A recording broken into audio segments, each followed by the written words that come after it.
Albert Einstein once said, everybody's a genius. But if you judge a fish by its ability to climb a tree, it will live its whole life believing that it is stupid.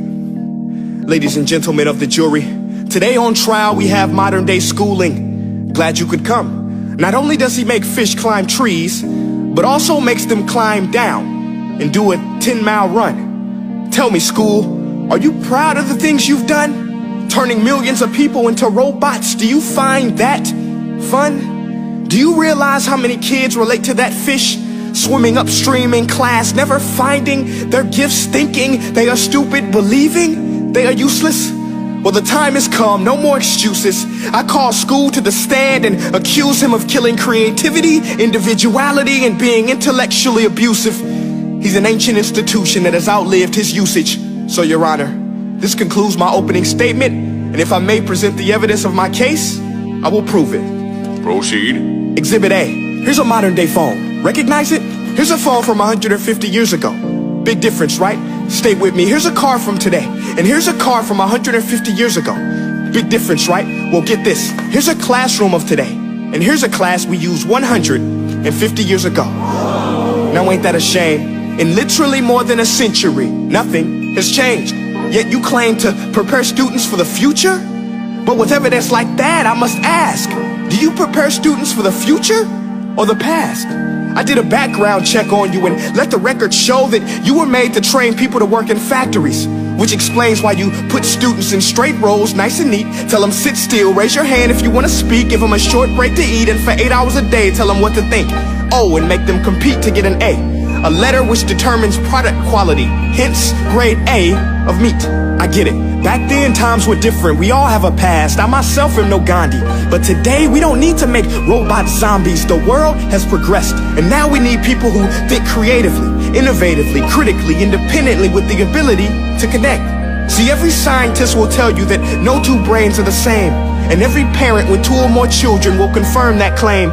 So please explain why you treat students like cookie cutter frames or snapback hats, giving them this one-size-fits-all crap. Watch your language. Sorry, Your Honor, but if a doctor prescribed the exact same medicine to all of his patients, the results will be tragic. So many people would get sick, yet when it comes to school, this is exactly what happens. This educational malpractice, where one teacher stands in front of 20 kids, each one having different strengths, different needs, different gifts, different dreams, and you teach the same thing the same way?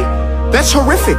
Ladies and gentlemen, the defendant should not be acquitted. This may be one of the worst criminal offenses ever to be committed. And let's mention the way you treat your employees. Objection. Overruled. I want to hear this. It's a shame. I mean, teachers have the most important job on the planet, yet they're underpaid? No wonder so many students are short-changed. Let's be honest, teachers should earn just as much as doctors, because a doctor can do heart surgery and save the life of a kid, but a great teacher can reach the heart of that kid and allow him to truly live. See, teachers are heroes that often get blamed, but they're not the problem.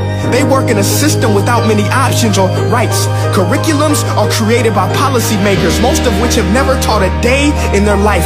Just obsessed with standardized tests. They think bubbling in a multiple choice question will determine success. That's outlandish.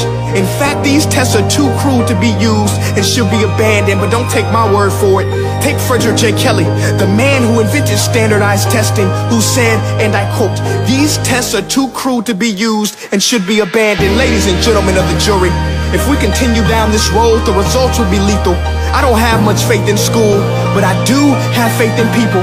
And if we can customize healthcare, cars, and Facebook pages, then it is our duty to do the same for education, to upgrade it, change it, do away with school spirit, because that's useless. Unless we're working to bring the spirit out of each and every student, that should be our task. No more Common Core. Instead, let's reach the core of every heart in every class. Sure, math is important, but no more than art or dance. Let's give every gift an equal chance. I know this sounds like a dream, but countries like Finland are doing impressive things.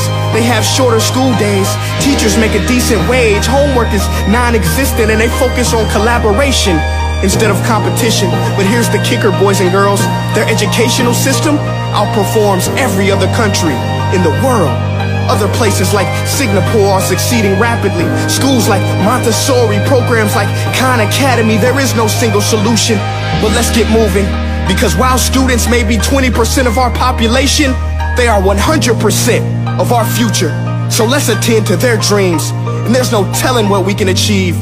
This is a world in which I believe, a world where fish are no longer forced to climb trees. I'll rest my case.